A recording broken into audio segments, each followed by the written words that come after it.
Welcome students. Today's chapter is genomics and in that we are going to study the topic that is the genomic imprinting. So what is genomic imprinting? It's an epigenetic phenomenon that causes genes to be expressed in a parent of a origin specific manner. Okay, means often genomic imprinting results in a gene being expressed only in the chromosome inherited from one or the other parent. While this is a normal process when combined with the genomic mutations and it can be result in diseases also. Then the forms of genomic imprinting have been demonstrated in fungi, plants and animals also. So this genomic imprinting it can be take place in the fungi, plants and animals and so many organisms or the in living beings. So as of 2014, there are about 150 imprinted genes known in the mouse and about half that in the humans. Okay, so the genes, however, can also be partially imprinted. And the partial imprinted happens when alleles from both parents are differently expressed rather than a complete expression and the complete suppression of one parent allele. Okay, means here the expression of one of the parents or the gene expression from one of the parent and the suppression of another gene is takes place here, right? And in 2019 also 260 imprinted genes have been reported in mice and 228 in humans. Okay, so as of in 2014 and 2019 there are several genes they get invented in humans and as well as mice also.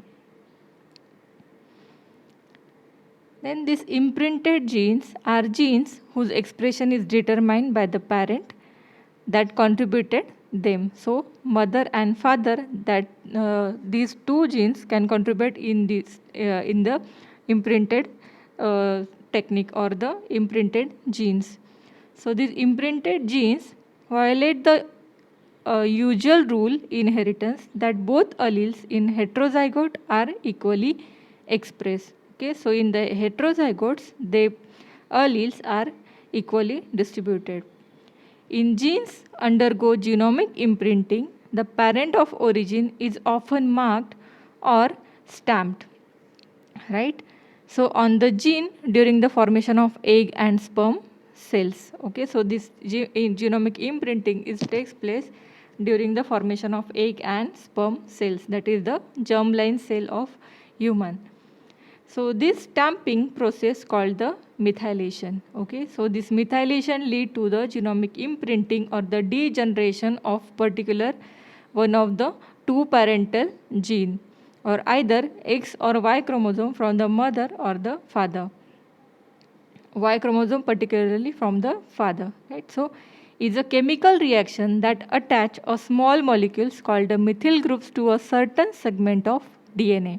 Okay, so what is the certain segment of DNA that includes the histone tail that contains the lysine residue. Okay, so the acetylation and the methylation, these are the two main sequences, these two main reactions which are involved in the genomic imprinting that we'll discuss in upcoming slide. So all cells contain two copies of every gene except those genes found on the single Y chromosome in males. Okay, and genomic imprinting is an inheritance process independent of the classical Mendelian inheritance. So this imprinting is independent of this classical Mendelian inheritance. So it is epigenetic process that involves DNA methylation and histone modification or the methylation without altering the genetic sequence. So this DNA methylation that leads to the degeneration or the bar body formation of the X chromosome from mother or the father. And the second thing that is the histone modification or the histone methylation that includes the acetylation and the deacetylation of the histone tails that includes the lysine group, or that may also called as the H3K4 acetylation. Okay.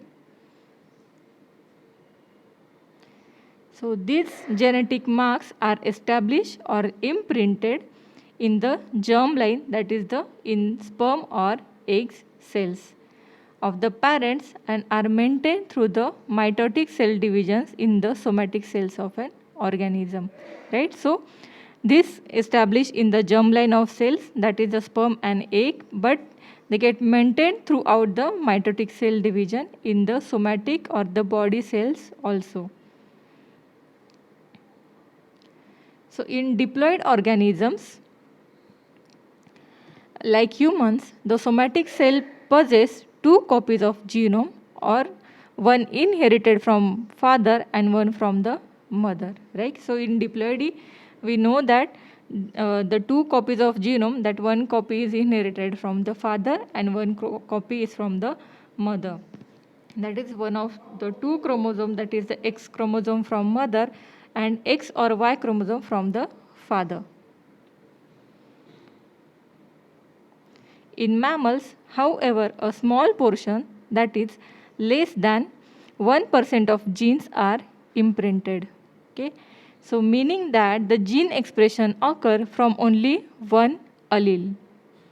So some recent studies have questioned this assertion, claiming that the number of regions of parent of origin methylation in. So the methylation leads to the degeneration or the bar body formation of one of the chromosome here. So this is due to the process called genomic imprinting, which acts in the gametes to mark genes on the maternal and the paternal chromosomes in order to ensure parent of origin in specific expression after the fertilization.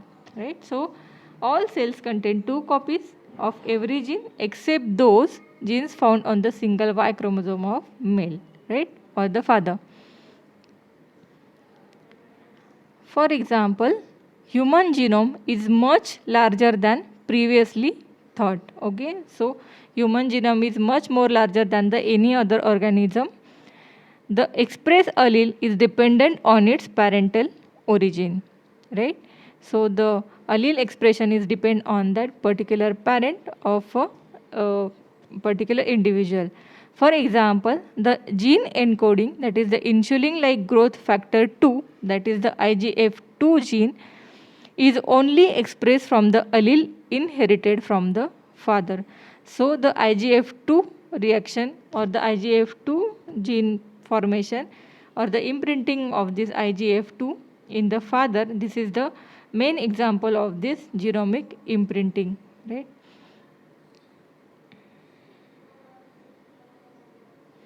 So imprinting mechanism.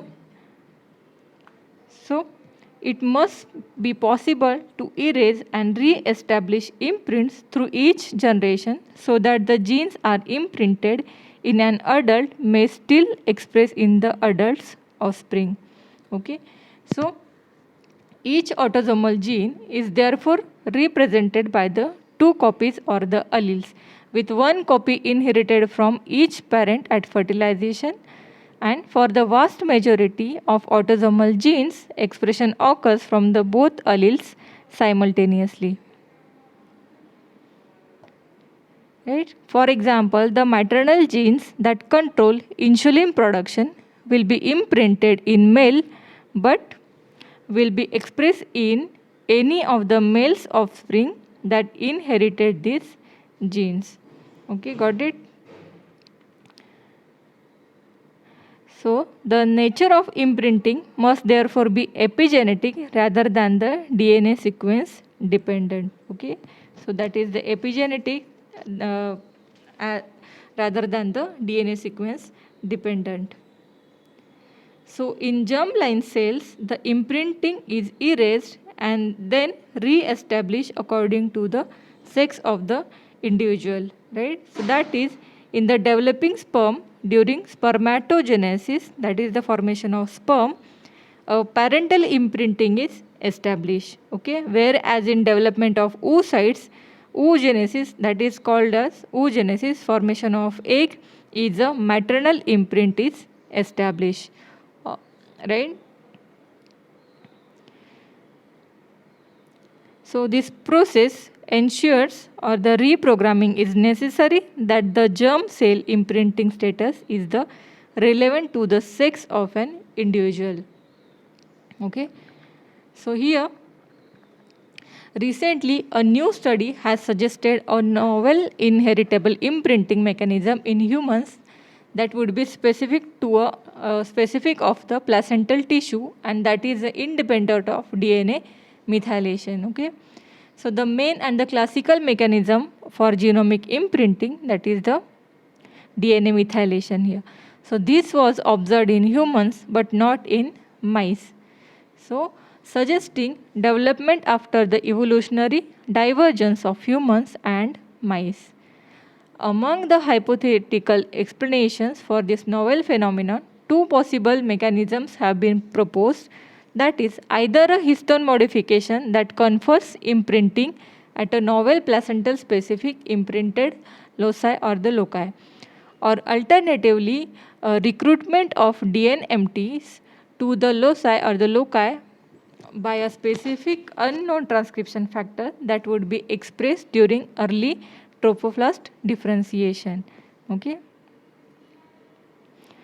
So, in the both plants and mammals, there are two major mechanisms that are involved in establishing the imprint. So, these are the DNA methylation and the histone modification, as we have discussed, right? So, the role of insulator gene or the genomic imprinting, as we have discussed in earlier slides, that is the genomic imprinting is a phenomenon in which the expression of certain gene is determined by whether the gene is inherited from the female or the male parent, right? So the protein, that is the CCC-TC binding factor, that is the CTCF, to bind to the insulator. So as we have discussed about the IGF-2, that is the insulin growth factor 2 gene, is an imprinted gene in human. Okay. So that being expressed only from the paternal genome. So you need to remember this thing only. Similarly, the H19 gene is an imprinted gene expressed only from the maternal chromosome. Okay, so the IGF-2 from the father and H19, that is from the mother, is get imprinted in the germline of the cells. So the functions of imprinted genes. So the control of expression of specific gene by the genomic imprinting is unique to the eutherian or the therian mammals, that is the placental mammals and the marsupials and the flowering plants also. Okay, so these imprinted genes is carried out in the mammals, marsupials and the flowering plants.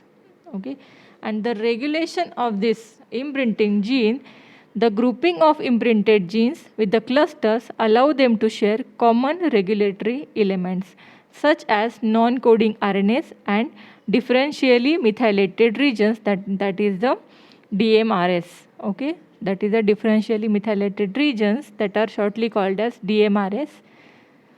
When these regulatory elements control the imprinting of one or more genes, they are known as imprinting control regions, that are the ICR. Okay, that is nothing but imprinting control regions.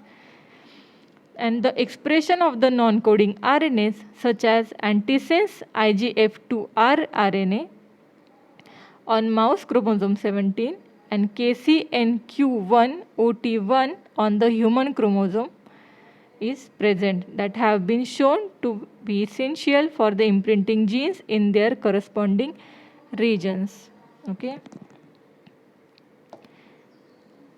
So again, the second function of these imprinted genes, that is, it has been established that the X chromosome inactivation occurs in an imprinting manner in extraembryonic tissues of mice and all tissues in the marsupials, where it is always the parental X chromosome which is silenced. Okay, so either it is the So X chromosome from mother or from the father that gets inactivated and that get converted into the bar body by the addition of methyl group on it, right? So the majority of imprinted genes in mammals have been found to have roles in control of embryonic growth and the development. Okay. So the differentially methylated regions, as we have discussed, that are the DMRs, are generally segments of DNA rich in cytosine and guanine nucleotides, with the cytosine nucleotides methylated on one copy but not on the other. Okay, so the contrary to expectation, the methylation does not necessarily mean silencing. In some cases, instead, the effect of methylation depends on the default state of the region. Okay. Then let's discuss about the disorders related with the imprinting. Before that, including development of the placenta, other imprinted genes are involved in postnatal development with the roles affecting the suckling and the metabolism also. Okay. So the disorders associated with this imprinting may cause problems in cloning, with clones having DNA that is not methylated in the correct position. Okay, so if the methylation or the methyl group get incorporated into the wrong position, that may lead to the particular diseases. So when a nucleus is added to an egg during the somatic cell nuclear transfer, the egg starts dividing in minutes as compared to the days or months it takes for the reprogramming during the embryonic development. Okay, so unfortunately, the relationship between the phenotype and the genotype of imprinted genes is solely conceptual. So this idea is framework using two alleles on a single loci and hosts the three different possible classes of genotype. So the reciprocal heterozygotes genotype class contributes to the understanding how imprinting will impact genotype to a phenotypic relationship. And the reciprocal heterozygote have genetically equivalent but they are phenotypically non-equivalent, right? So their phenotype may not be depend on the equivalence of the genotype here, right? So this can ultimately increase the diversity in genetic classes, expanding the flexibility of imprinted genes. So this increase will also force a higher degree in testing capabilities and assortment of the test to determine the presence of imprinting, right? So again, the second thing is the main infertility. So this epigenetic deregulations at H19 imprinted gene from mother in a sperm have been observed associated with the male infertility. So as we have discussed about this H19 gene that is imprinted from the mother, right? Here, so it is possible that this is due to the lack of time for reprogramming to be completely achieved. Okay. So if time is responsible factor, it may be possible to delay cells division in clones, giving time for a proper reprogramming to occur. Okay. So again, in this male infertility, indeed methylation loss at H19 imprinted gene has been observed associated with the MTHFR gene promoter hypermethylation in semen samples from the infertile males. Okay. So this is called a Prader-Willi or the Angelman.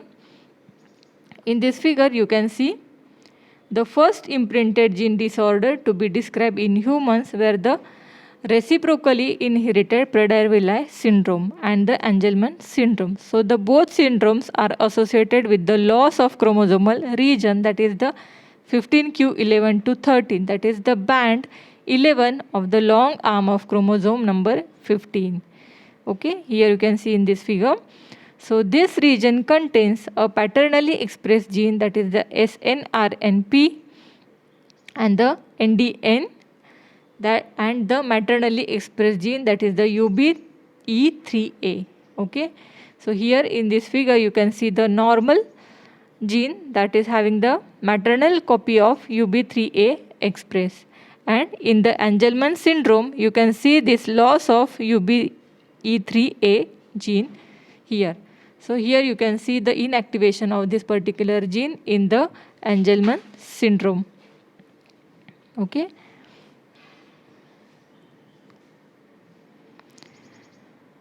So the first imprinted genetic disorder to be described in humans were the reciprocally inherited, that is this Prader-Willi syndrome and the Angelman syndrome. Right?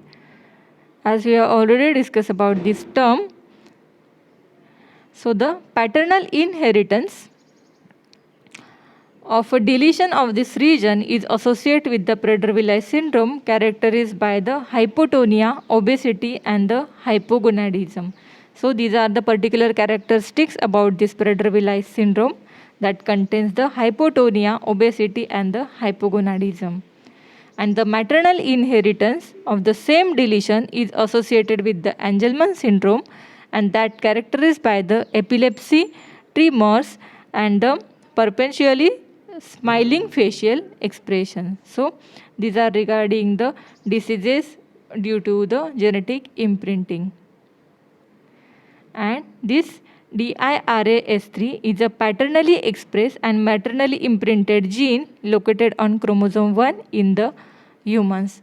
Okay, so this gene is parentally expressed and maternally imprinted gene located on chromosome 1 in humans, and this reduced DIRAS3 expression is linked to an increased risk of the ovarian and the breast cancers in 41% of breast and the ovarian cancers. Okay, so the ovarian cancers, the protein encoded by this DIRAS3 is not expressed, suggesting that it functions as a tumor suppressor gene. So therefore, if uniparental disomy occurs and a person inherits both chromosomes from the mother, the gene will not be expressed and the individual is put at a greater risk for the breast and the ovarian cancer.